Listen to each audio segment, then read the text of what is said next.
Hello বন্ধুরা, আসসালামু আলাইকুম। Welcome to my channel. আজকের আয়োজনে আপনাকে স্বাগতম। কেমন আছেন বন্ধুরা? আশা করি ভালো আছে। আল্লাহর রহমতে আমি ভালো আছি। আর ভালো আছি বলে আপনাদের জন্য রেসিপি নিয়ে হাজির হয়েছি। পাঁচমিশালি মাছ দিয়েছি সিমের চচ্চড়ি। প্রথমে আমি সিমগুলো নিয়ে নিয়েছি। এখন আমি আলুগুলো দিয়ে দেব, তারপর মাছগুলো দিয়ে দেব। এরপর আমি কুচি করা পেঁয়াজ কুচি দিয়ে দেব। তারপরে আমি কাঁচামরিচ কেটে রেখেছিলাম সেগুলো দিয়ে দেব। এখন আমি স্বাদ মতো লবণ দিয়ে দেব। তারপরে 2 চামচের মতো ধনিয়া গুঁড়ো দিয়ে দেব। 1 চামচের মতো হলুদ গুঁড়ো দিয়ে দেব। হলুদ গুঁড়োটা দিয়ে দিলাম। আবার 3 চামচের মতো শুকনো মরিচ গুঁড়ো দিয়ে দেব।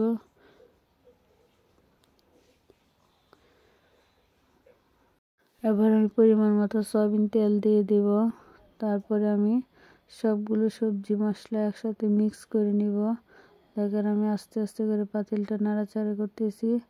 এভাবেই নাড়াচাড়া করতে হবে যাতে মশলা মাছ সবগুলো একসাথে মিক্স হয়ে যায়। যেহেতু আমি চচ্চড়ি করব সেজন্য আমি হাত লাগাবো না। 1 বাটির মতো পানি দিয়ে দিলাম। দিয়ে আমি ঢাকনা দিয়ে ঢেকে দিলাম। এখান থেকে 7 থেকে 8 মিনিট জাল দিয়ে দেব। দেখেন আমার তরকারিটা 8 মিনিট জাল দেওয়া হয়ে গেছে। এবার আমি আবারও নাড়াচাড়া করে দেব। দেখেন আমি অল্প জল দিয়েছি, যেহেতু চচ্চড়ি করব। আবারও ঢেকে দিলে আবারও 3 থেকে 4 মিনিট কষিয়ে নেব। দেখেন আমার তরকারিটা কত সুন্দর কালার হয়েছে।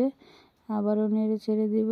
এভাবে আস্তে আস্তে করে কতক্ষণ পরে পরে জাল দিয়ে যে নাড়াচাড়া করতে, যাতে মাছগুলো ভেঙে না যায়। আমার তরকারি অলরেডি কমপ্লিট হয়ে গেল।